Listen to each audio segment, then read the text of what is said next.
Chapter 2, 101, Fallen Angel and Phoenix. Via Meta POV. I woke up hearing the slamming of a door. I wanted to go investigate, but a silky feeling of something wrapping around my thigh stopped me. Turning my head, I saw the sleeping face of my beloved Mostima. I couldn't help but smile as I moved a hand and placed it on her cheek, gently rubbing my thumb over it. I then tucked a stray lock of her hair behind her ear, giving me an even better look at her face. It's still hard to believe we can be like this. The serenity of her sleeping expression is such a gap from her usual stoic one. I was so lost in my thoughts that I failed to notice she had woken up and was staring back at me. I agree, Fia. Ignoring the gap in time, it's almost like we have gone from never knowing if we'd live to see the next day to snuggling without a care in the world. Before I could reply, Tima moved, sitting up and straddling my lap. Looking down at me, she smiled and leaned forward, kissing while gently nibbling on my lower lip. I tried to move, but she interlocked our fingers and pinned me down. She only stopped the kiss when we were both out of breath. If only we could stay like this forever. I seized this chance and flipped us over, reversing our positions. It might not be forever, but I can definitely keep you here all day. She smiled at me, and we were about to resume our passionate kiss, but the sound of our stomachs growling in unison put a stop to it. We looked at one another and couldn't help but start laughing. We untangled our hands, and Mostima unraveled her tail from my thigh. We got out of bed and dressed ourselves, enjoying the view the entire time. I think we have some eggs. You feel like anything with them? Eggs. A deep blush started to cover her face, standing out against her dark blue hair. What are you thinking about over there? It took a second, but I managed to put it together. Pervert. Not my eggs. Do you actually lay eggs? I did until I became immortal. Though I'm quite happy about that. It wasn't comfortable. And now I'm putting a stop to this conversation for good. Am I going to have to smack the perversion out of you? No, not that you would anyway. And for the record, I wasn't imagining what you're thinking. And what was I thinking? You thought I was getting turned on by the thought of you laying eggs. Jen. Also, for the record, my thoughts were of how cute your blushing face is right now. It's almost as red as your feathers. Am I the pervert here? No. And now you can read my mind? You said that out loud. I could feel my face and the air around me heating up more. Before I could do anything about this extreme embarrassment, Tima wrapped her arms around me. And besides, I love you, even this unquestionably adorable side of you. Only crazy people would love a weird bird like me. Good thing I'm insane then. We both started laughing while the hug got tighter. We only let go once I had calmed down enough to not scorch footprints in the carpet. Calm down enough? Yeah. Fia, you know none of us that love you think you're weird, right? Where did that even come from? I don't know. It's just negative thoughts that always appear when I get too happy. Then I need to make you so happy you can't even conceive any negative thoughts. And I do plan on doing that.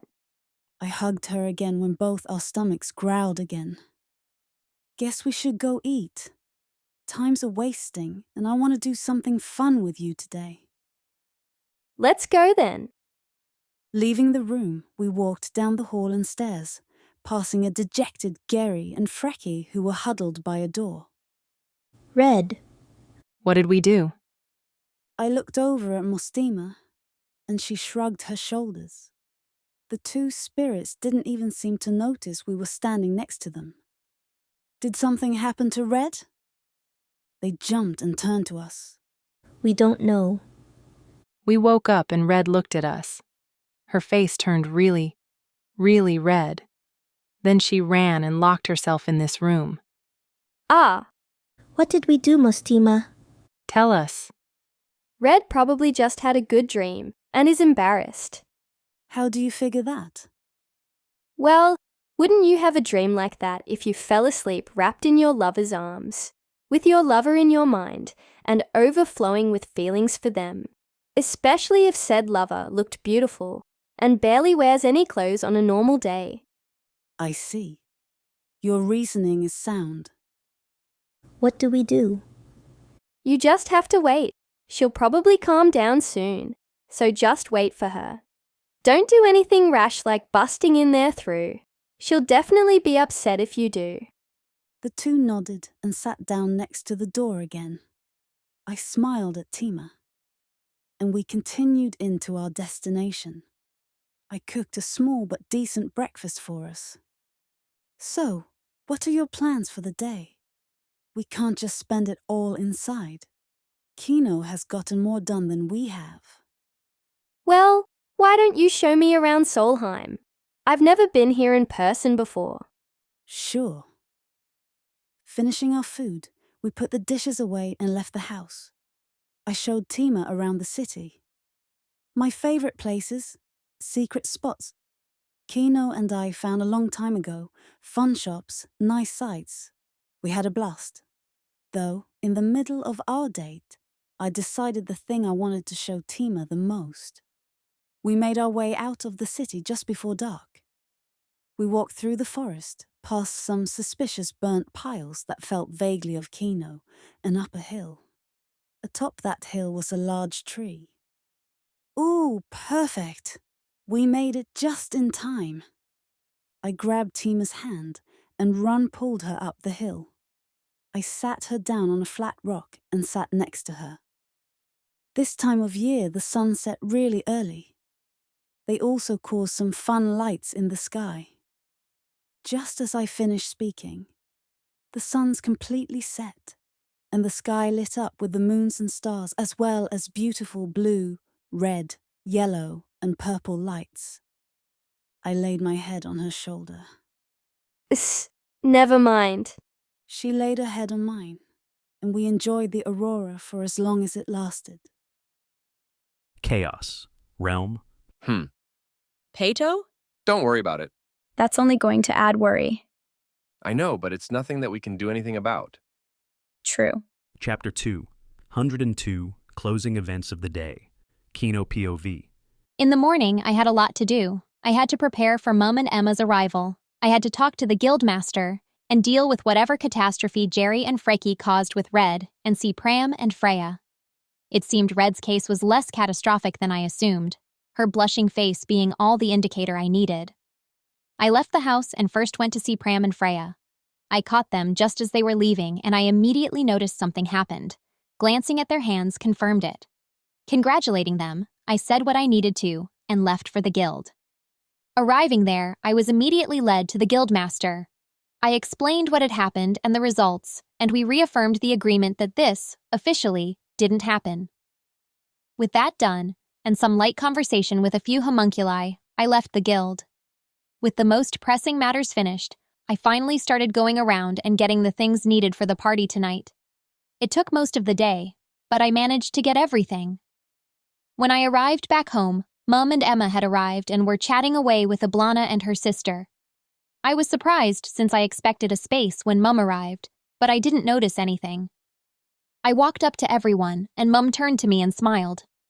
"Oh, daughter mine, it's good to see you after so long. You've grown a little. The new tails are quite dashing on you, and I can see your core is shining brightly." She wrapped her tail around me and pulled me close.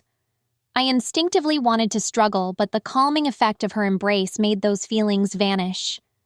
Mum. Sister. I know, Lou. Even knowing everything about their relationship, it's still weird seeing the queen like this. Ooh. The small sound of Red coming from the back door made all of us look over. She looked like she just woke up from a nap, but was still exhausted. She looked around and seemed to be about to ask a question when the hands of Gary and Frecky appeared behind her and pulled her close. They were both sobbing, their tails hanging limply and their ears flat against their heads. Red seemed both guilty yet embarrassed. Emma walked over to them and pulled Red free, causing Jerry and Freaky to flounder around as if the thing giving them life had been ripped away from them. "How about we all sit down and figure things out before anything else? This is supposed to be a fun gathering, so in order for the fun to start, we need to fix this." We went inside and sat down in the lounge. Emma sat Red down between me and Mum, while Iblana and her sister held Jerry and Freaky back. I asked Red what happened, and the blush that had finally receded came back with full force. Her ears twitched a lot and she stammered a lot with her words. In the end, she managed a very curt explanation of what happened. Turns out my guess was right, and she just had a very vivid dream of certain activities. Unable to cope with the embarrassment, she locked herself away for the day. Jerry and Frecky, after hearing all of this, sat down on the floor, tears streaming down their faces, and they laughed to themselves, saying things like, "Red doesn't hate us," and "We love Red so much." After calming down, Red sat next to the two spirits and hugged them. In return, they began patting Red's head. Deciding things were settled, I got up and went to the kitchen to start cooking for our little party. Emma followed me, saying she'd help, which I was grateful for. Pram and Freya also came over and showed off their rings while we were doing our thing. There were congratulations all around for them. Soon after, we finished the cooking and brought all the food out. I even brought out some whiskey that we'd kept hidden away for a special occasion. Pouring everyone a glass, we all took a drink. A few coughed at the burning sensation, while me and the other dragons in the room just smiled. The night continued on with food and drink aplenty. At some point, close to midnight, Fia and Mostima returned and joined us. Emma had gotten drunk and accidentally dropped a big jar of honey on them, resulting in Mum taking Emma to bed for the night. Pram and Freya, also drunk, had settled into a corner, lips locked in a passionate kiss. Jerry and Frecky had become willing pillows to a tipsy Red, who sleepily began hugging them while nodding off. I was also starting to feel the effects of the alcohol, and my mood kept going from one extreme to another. Sad that Amma couldn't join us, happy at being alive, mad as Amma's teasing of the drunken me, excited for the following day when I could see her, and so forth. Turns out, Iblana is a happy drunk and was clinging tightly to her sister, trying her best to pamper her. All in all, it was a good party, though the hangover in the morning was no fun, but Amma helped there. Chaos. Realm. This feels... Rushed? Yeah. I know. Unfortunately, it needs to be like this. Why? You'll see soon enough. I don't like this cryptic you. It's just the mood I'm in. I'll be back to normal soon enough. Chapter 2. 03. The Journey Resumes. Kino POV. We stayed in Solheim another 2 weeks after my rendezvous with Amma. It was a lovely date where I took Amma flying around canyons as we kissed in the skies. Red and her fated ones took the time to get closer. Iblana and Alof Shinny just lazed around getting a well-deserved rest from the troubles happening in the splintering Odin. Mum and Emma used this opportunity to go on a few dates and, in Mum's case, dote on me. Once we all got the amount of rest we deemed necessary, everyone started to go their separate ways again. The first to leave were Iblana and her sister, followed by Mum and Emma. Red was torn between wanting to stay with us longer or going back to Vanir, but decided Vanir was what she needed to focus on. She did say she'd be in contact more often, though, which pleased Jerry and Freaky greatly. Fia was going to go back to her own mission, but Amma said she was needed elsewhere. She didn't expand on what exactly, but I trusted Amma enough to not push the subject. Once Fia left, we also began our preparations to leave. Prom was looking over the things we needed to go on foot, but I stopped her before she got too far into it. As a reward for dealing with those pests hurting the homunculi, the Guildmaster is granting us an amnesty regarding the gate. He said we can use it once free of charge, but only to the last place we used it from. Well, that makes it much easier then. We still need supplies if we're going to be traveling from Lokia's city to the bridge to the other continent. Speaking of that bridge, I've been told about it by both Fia and Amma, but is it really a straight bridge to the other continent? Yep. Since the seas are too dangerous to sail on for extended periods of time, all the biggest countries on both continents, Folheim excluded, planned and created a bridge that connected the two. It took almost 200 years to finish, but when it was done, it made things a lot easier to trade, even if it takes a really long time to cross. How's they managed to coordinate that from separate continents? I know telepathy could work, but it's only words, and ignoring our circumstances would cost too much mana to maintain reliably along such distances. That I don't know. I was too busy doing other things to pay too much attention to something like that back then. If you want more information, then we should ask our resident goddess of magic. It was thanks to a divine beast. It helped the people back then by acting as a sort of scaffolding. I narrowed my eyes at that. What kind of divine beast can do that? Wouldn't it be forced into the divine domain at that point? Not necessarily. Take Hugin and Munien as an example. They are also divine beasts, but they are allowed to stay down there in the mortal world, as long as they don't do something drastic, like sink half a continent, or wipe out a majority of the world's population. They are treated as closer to spirits than actual divine beings. It's honestly a bit unfair, but it is how it is. You didn't answer what kind of beast it was. I don't know. I know it's a divine beast, and it's very, very large, but not what it is. There is some kind of causality manipulation, protecting its identity, that even us gods at the very top can't see through. It's probably a snake. Oh? A snake as long as the world that has, does, and always will exist. That's a weird way to phrase it. Yeah, but it's still a fact. Is it that one from those stories you told before? The one with the long, hard-to-spell name? Yep. That aside, when do we leave? I was thinking today or tomorrow, but I'm open to changing that if anyone disagrees. I think today is good. I agree with Prime.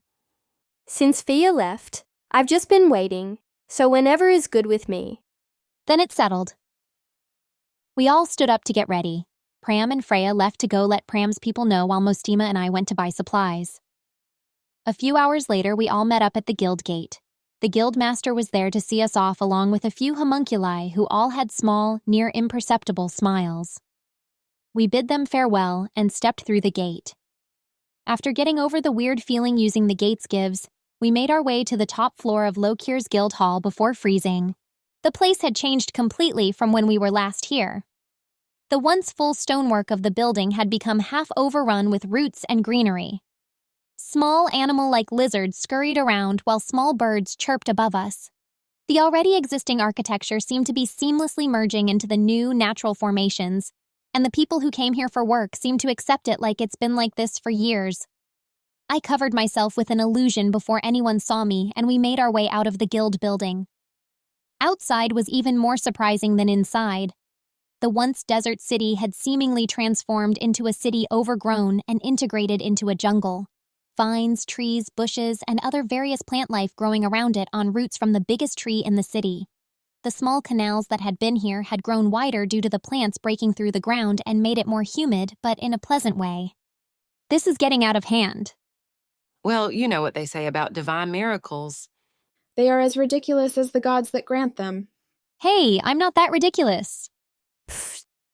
Words are cheap, and so far your actions have proven otherwise. She has a point. You too, Amma? What can I say? It's not like I'm any better. Not knowing what to say, I decided to just leave. They could catch up with me. As I was walking, I contacted Margaret. Margaret, we've returned to Lokir. We're thinking of heading out immediately, but is there anything you need from me before we go? Oh, welcome back. There's nothing we need particularly, but we can provide a guide for you if needed. You know where to go, right? Yeah, Fia let us know, and Mostima said she'd be able to guide us. All right, just be careful. I'm sure you're seeing the city already. But more than just the city has changed already. I've gotten reports and seen several strange new monsters out there. though we've been unable to assess their danger levels. New monsters? It's hard to describe. You'll just have to see them for yourself. Okay? Heh. You know anything, Amma? I do, but I'm not going to spoil it. But I will say that they don't pose any danger to people's lives. Chastity, maybe less so, but may. That last part she said in a whisper that I could barely understand. What was that last part? Nothing, just know that these new monsters won't bother you too much. I nodded. Soon enough, the others finally caught up to me, and we reached the overgrown gate to the city, ready to finally resume our journey. Chaos. Realm. You've been busy. Yeah. Tired? Yeah. Since order is out with Astria, I'll let you pat my tails for a bit. I know I'm the last person who should say anything, but rest every once in a while. Nothing good happens if you don't. Chapter 2. 04. The first monster. Girls appear. Kino POV. The outside of the city was just as if not even more overgrown than the city itself. Beyond even my own imagining, the once desert of ash had become a sea of trees, a jungle of immense proportions. These ain't even the right kind of tree. Where are all the ash trees? What even are these trees? Stopping for a second to catch my breath, I sat on a tree root. After leaving the city and entering the jungle, we found that while the ground was still ash, so many tree roots had spread everywhere that the ground was as hard as packed dirt. And that was when we weren't just walking on roots or large, low-hanging branches of the trees. Kino, stop yelling like that. Do you want to attract monsters? Sorry, I just couldn't hold it in any longer. Freya was about to say something, but the sound of some leaves rustling unnaturally made us all go quiet. We grouped up closer together as the rustling got more violent. Mostima, Freya, and I prepared some magic while making sure Pram was protected when we heard something unexpected. We all completely froze. Soon, the leaves stopped rustling as two people fell to the ground, locked in, well, blissful pleasure. With the way they landed, one was pinned under the other. The one with their back to the floor was a tall woman with tanned, bronze skin, though her arms and legs seemed more reptilian than any human or beastkin I've seen. Her tail was a brilliant ruby color with a small flame replacing what would be spines with weak red flames. The one riding atop the lizard-like woman was another woman much shorter than the bottom on. Her hair was a pale blue, bordering gray, and stopped just above her shoulders. Her body was the same as a human's all the way till her lower thighs and midway from her upper arms. Instead of human feet, she had the legs and feet of a bird. Her arms turned into wings the same color as her hair. She was perched on the lizard-like woman while gently grinding her hips against her abs. All the while, the tail of the pinned woman was wagging to and fro.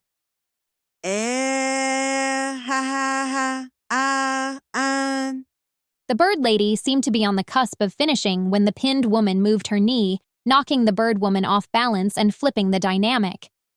The lizard woman now pinned the bird woman, the lizard woman's ruby red hair forming a curtain around their faces as they kissed and moaned in bliss. Not knowing what to really do in this situation, we tried to just quietly move away to avoid notice. We almost did too, till the lizard woman stopped and sniffed the air. She looked over at us with a lust-filled gaze, only to then tilt her head in confusion. The bird woman also looked at us and did the same. They crawled off of each other, not even attempting to cover anything, and stared. The bird woman flapped her wings and took to the air. She grabbed the lizard woman by the shoulders and flew away. We all looked at one another and stood there in just complete shock. Amma, explain. Fu and Moko found a pair of books randomly that held some foreign divine power on them. They were going to give them to someone who could deal with them properly, but being the curious duo they are, read them first. The contents ignited a desire for the two of them to get their third authority over monsters. They, through a deal with someone important, got that authority. A while back, with help from me and Hresvelga, these creatures were created. And before you say anything, it wasn't mine or Hresvelga's idea to have these creatures be like that. Fu and Moko were very insistent that they be like that. The only change I convinced them was a good thing was where Kino and anyone close to her are safe from the advances of these monsters on a biological level. Ama, Fu and Moko need a lover. What's wrong, Freya? I have this weird feeling like Gary, Freaky, and all the other death spirits are similar to these new monsters. Think about it. If it wasn't for Kino, they'd all be going around just as exposed, and they just give me that vibe. Slander. We have standards, too. Standards called red. Red. We won't defend the others, though. They are exactly as Freya said. Wow, not even trying to defend them there. No point in doing that when their actions speak louder. All this aside, I think we should keep moving. There's no telling what else may pop up if we just stand here. Moving on, we all avoided the puddle where the two monster girls were earlier. Thankfully, the road that was here before was still a bit visible, though the further we went, the harder it got to follow. When the suns began setting, we looked around and found a tree with a bit hollow spot in it for camp. Setting everything up, we all sat around a small fire. Munching on a small piece of meat, I looked out into the jungle. It was quite dark with beams of moonlight piercing through the leaves. The sound of insects was everywhere, adding to the atmosphere. A small breeze made the leaves high up shifts with a pleasing sound, that is until the wind carried the sound of moaning in the distance. This is going to be a long night. Why can't any of us have wind magic? I can cover the entrance with some rocks, though I don't know how well that'll work out with blocking sound. One of my ears twitched when Mostima suggested that, but thinking about it rationally, it was probably the best option if any of us wanted some decent sleep. The others seemed to think the same, so Mostima stood up and summoned one of her staves. Waving it at the entrance to the small hollow, a large boulder raised from the ground and blocked the entrance. There was enough of a hole at the top to let smoke from the campfire out and light from the moons through, but hardly any sound could be heard. Just for some added help, I also carved a rune for reducing sound on the boulder. When I activated it, it shuddered with power before small cracks started forming. Hopefully this'll last till morning. It should. I infused a lot of mana into that rock. Then how about I take first watch and Mostima take last watch? Seeing as we're the ones most proficient in runes, and you with earth magic, it will definitely last. Sounds good to me. Pram, Freya, anything to add? Nope, we'll get some sleep now then. Same. Call if anything happens, Kino. I nodded, and the three of them went to their tents. Thus, our first long night in the changed Lokir started. Chaos Realm. Payto, I can't believe you greenlit that. Why? What have I ever done that makes you think I wouldn't? I mean... Nothing coming to mind? Number, though, I'm still shocked you'd allow them to do this, since those books were originally from a different divine space. The books have long been returned to their owner, and it's not like I don't have copies myself. Several other worlds in different layers of the Sea of Chaos have worlds with similar creatures. So I saw no need to stop it. Plus, you think it's going to lead to funny stuff. Yep. Where is Order when you need her? You're clearly going crazier when she's away for long periods of time. It's not my fault Astria's been wanting to go out more. I want to go too, but they always say, it's something I'm not allowed to see or something along those lines. Ah! Nothing. Though you can be surprisingly dense sometimes. Chapter 2. 05! Ruin Time! Kino POV. The next 2 weeks were full of repetitive walking through the jungle as we dodged monster girls and fought normal monsters. We so discovered that the jungle is very full of vitality. In one of the fights with monsters, I got a bit carried away and burnt a good portion of the place we were in. Shortly after the battle ended, however, the jungle managed to put the flames out and regrow even more abundantly than before in seconds. Today was no different than any in the past few, except that it was darker during the day than it has been. Rain. I agree. We should find somewhere that we can wait it out. We moved away from the road while marking our path the best we could. Around 2 hours later, we found a cave and walked in after making sure it wasn't the den of a debaucherous pack of monster girls or other creatures more murderous. Just as we entered, thunder boomed and rain started to fall in heavy sheets. There are no signs of Phobos meddling, Kino. Just feels weird, like I'm in a movie. A what? Don't worry about it. Stepping further into the cave, some things started to stand out as weird. The floor was surprisingly smooth, though there were piles of ash scattered around, showing that, at least until somewhat recently, this place was buried under the ash of the desert. I trailed my hand against a wall, and I could feel unnatural grooves. Mostima, I don't think this is a cave. Mostima tilted her head and walked over to me. She ran her hand against the wall and felt the same thing I did. Kino, Pram, Freya, feel around until you notice more solid walls. I think we've stumbled into some ruins. I couldn't contain my excitement, and small blue sparks began to float off of me. We spent a while slowly combing the walls until Freya called out to us. We rushed over and 3 of us pushed, causing dust and ash to fall and form clouds. After several hard pushes with all our strength, the door finally moved and opened slowly with the sound of stone grinding against stone. That is, until it fell inward, breaking into pieces. Outside, thunder boomed again, echoing off the walls and making my ears ring. Making a small fireball float around us, we walked deeper into the ruins. Mostima took the lead as she wound through halls full of ash and dust. I think this place is a sort of temple. Not completely sure, but from what I've seen so far, it feels like it. Well, either a temple or some kind of priory. We walked further in until we stopped at a large chamber. In the middle of the chamber was a symmetrical pattern with the center opening up into a spiral staircase going down. The roof was a dome with carved statues of men and women in various poses. Definitely a temple. I looked around at all the statues. There had to be at least 100 of them. My eyes finally steeled on one. How unflattering. The statue of Amma was obscured behind several and had cracks and chunks taken out of it. Hers wasn't the only one like that, but it was one of the most worse for wear. Others that somewhat matched the appearance of Fu and Moko, Hresvelger, and Phobos were in a similar state. Either this is just coincidence or someone had a grudge. Phobos I can understand, but not the others. Well, we were blamed a bit for the fiends, though our images were restored after the crisis ended. Guess this place got buried before the end of it, though. I can't recall the name of this place from back then. Judging from the size, it should have been famous. I wouldn't worry about it. Kino, love. No need to glare like that. Amma, I love you, but don't disrespect history like that. Things like that are important. I know it's your pride in your hobby talking, but this is a lesson you should learn, Kino.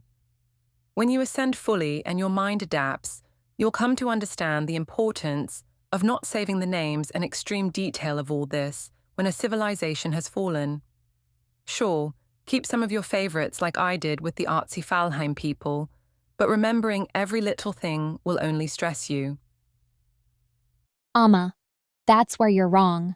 This may be because you are the goddess of life, but as goddess of death, it's my job to remember them all.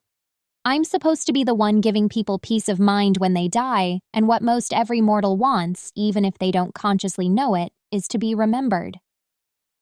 The others remained silent as we had this little argument. I could tell Amma wanted to rebuke me, but remained silent while mulling over my words. Sigh, Kino, I still don't think it's a good idea for you to be the one to remember it. Push that responsibility to someone else, like on if you're Valkyries. Eblana is a dragon, so she should be good at that. I'm also a dragon. What? And so far, all the other Valkyries are more combat-oriented. Maybe I'll find someone in the future who can fill this role, but for now, I'll take the role. I understand that you have my best interest in mind, but until I find someone suitable, if I find someone suitable, let me do this. Fine. I could tell Amma's mood wasn't very good, but I decided that it was best to let her calm down before I tried soothing her. My ear and one of my tails twitched in agitation, and to get my mind off the topic, I started walking down the stairs. The others filled shortly after, Pram and Freya's faces full of concern. Kino, is something wrong? In all my years of knowing you, you've never had an argument with Amaterasu. I wouldn't say that was an argument. It was more a difference of opinion. I'm surprised you'd want to know the name of these people considering the condition of the statue back there. This and that are different, Freya. If I knew them in person, I'd tear them to shreds and rip their souls apart piece by piece over the course of months. But I'd at least make sure they were remembered, even if it was with infamy. As a lesson not to mess with my Amma. Heh heh heh heh. Stepping off the last of the steps, we found ourselves in a rather well-preserved communion hall.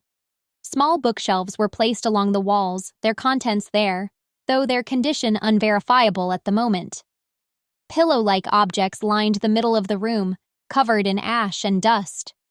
Windows lined the upper parts of the walls, but the only thing outside them was the darkness of underground. A ritual room? I'd say it's closer to a prayer room. I walked over to one of the bookshelves and could sense some extremely faint mana coming from them.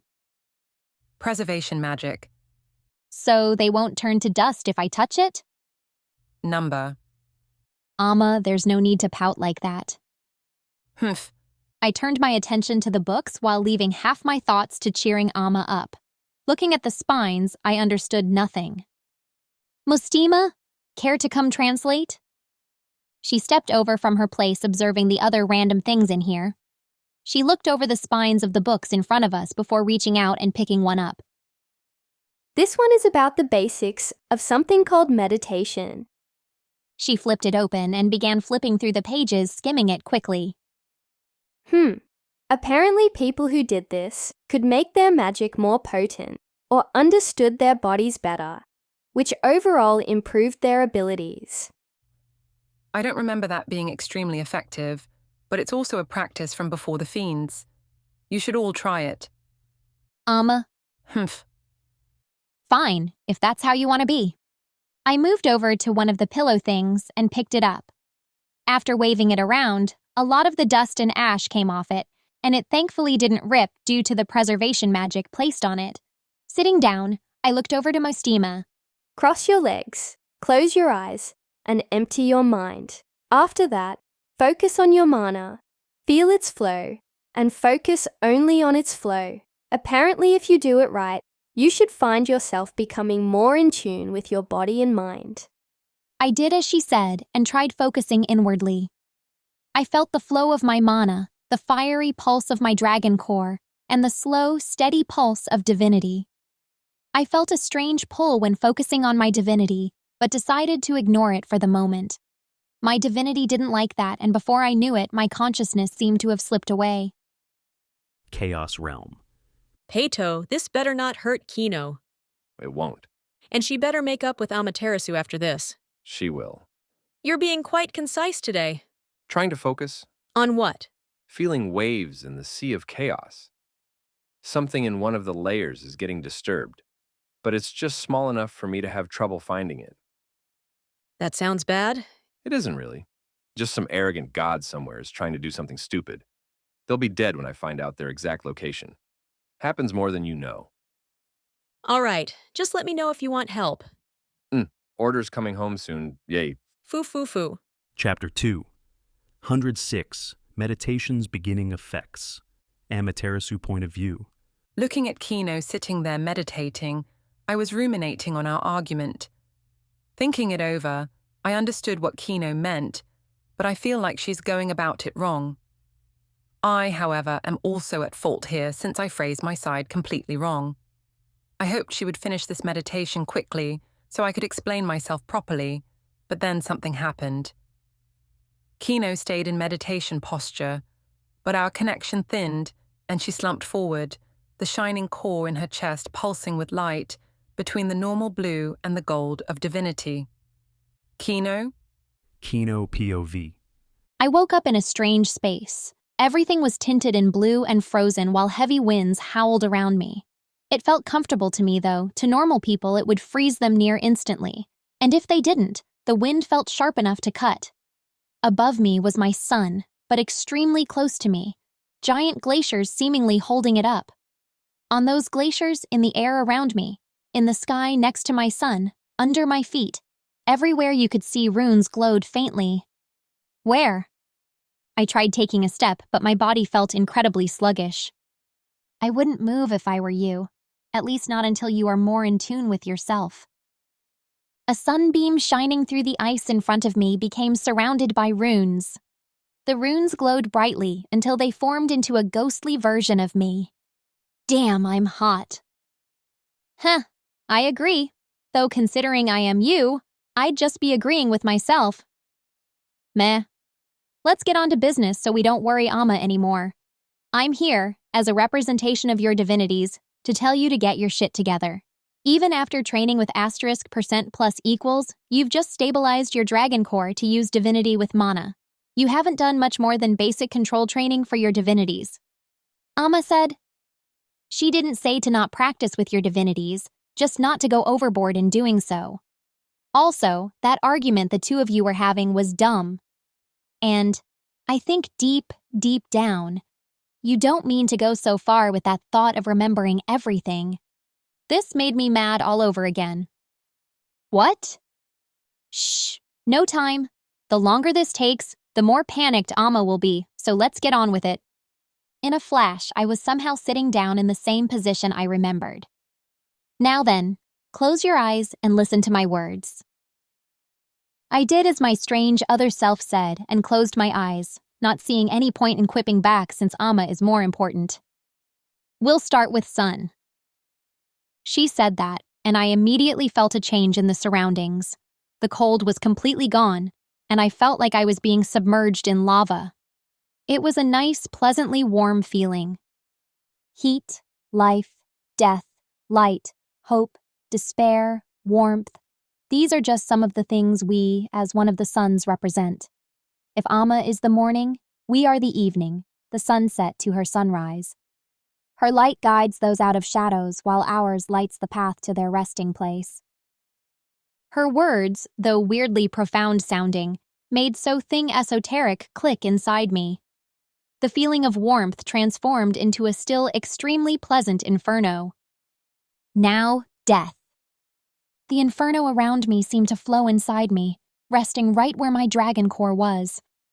The cold then rushed over my body as the wind blew against me, freezing and unrelenting.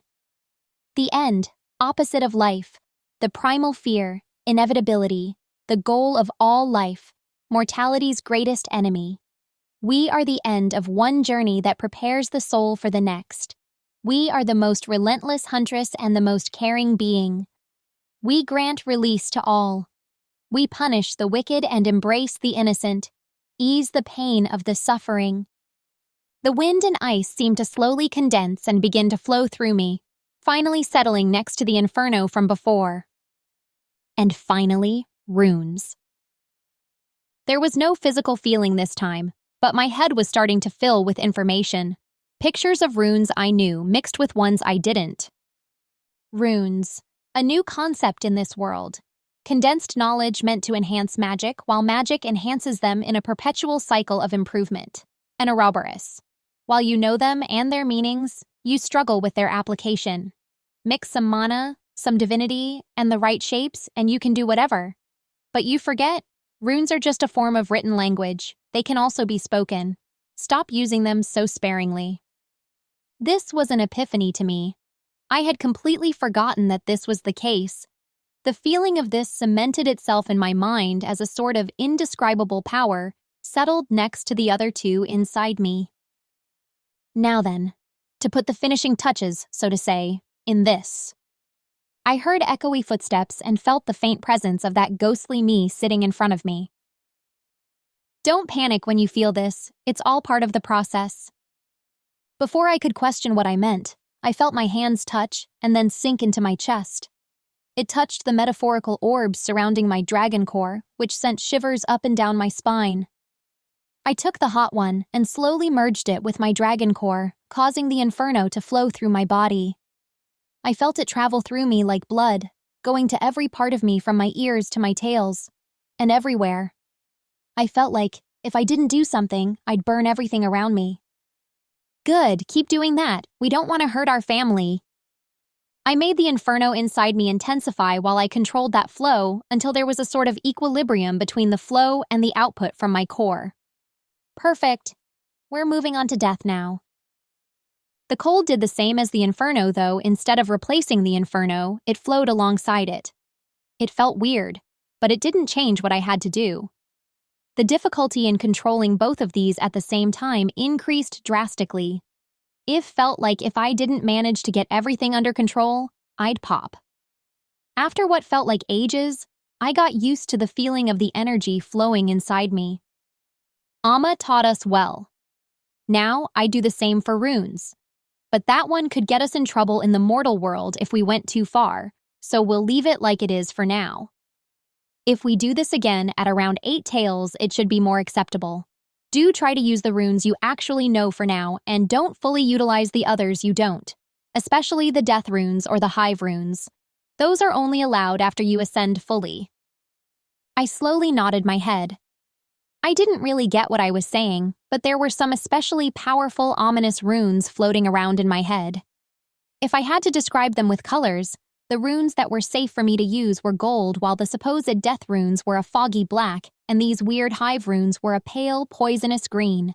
It was best to listen to what I was saying because I truly didn't know just how far the effects of these runes would go. It's almost time to wake up. When you open your eyes, don't be surprised at what you see, and be careful you don't have a rope. Don't want you to hang yourself like that paranoid one-eyed idiot. The voice of me started to fade. Opening my eyes, I saw her smile at me as she vanished. Looking around, I found myself in a completely different place than before. I was sitting in the branch of a tree so large that I couldn't see the top, even from the branch I was sitting on. Looking down, I couldn't see the ground either through the lower branches. It made me a little dizzy at first, but I got used to it quickly. I was about to stand up when I heard some shaking. Looking at where it was coming from, the figure of a squirrel the size of a child appeared. "Ah, mistress. Hello there. Welcome." The squirrel came up to me and, in the twitchy way all squirrels moved, looked me over. "Your energies. Stabilized. Good. Yggdrasil will grow more now. Must go now. Branches need tending." The squirrel then jumped up and started acrobatically moving up towards the top of the tree. Well, that was interesting. Not what I thought Ratatoskr would be like. Letting my wings appear, I leapt from my branch and glided down. It felt like an hour passed before I actually saw the ground and 2 more just to reach it. When I did, I found Gary and Frecky running around in a panic. Their words were just jumbled messes with no actual meaning, but that all stopped when I landed next to them. "Master!" Master! They tackled me to the ground with a hug. Master, hurry and go back. Mistress Amaterasu is worried and it's affecting the weather. How do I do that? Focus on going back and you'll go whoosh. I closed my eyes and thought about returning. I suddenly felt really light and floaty. My vision blacked out, and when it came back, I was back to the dark temple. Kino. Amma's voice carried a physical weight that pushed me down. Kino, what happened? Are you hurt? Don't do that again. Don't leave me like that again. She was crying so hard that it hurt my soul. Amma, don't worry, I'm back. Please tell me nothing happened. Why did you seemingly die on me? My divinity pulled my consciousness in and wouldn't let me go, but everything is better now. She was still breathing erratically, but I could tell she was calming down. Kino. I'm sorry. You did nothing to be sorry about. I'd hug you if I could right now, but I can't. Just know that it's all right. I laid there, hoping that I could somehow comfort Amma, but the limitations of our situation made it very hard to comfort her. Kino. Hug me lots next time we see each other. All right. Chaos. Realm. What's wrong? Said he's looking for some god being stupid. Ah. He was missing you. Hugs Payto. Yay order. Cute bean. I'm back. And that's my cue to leave.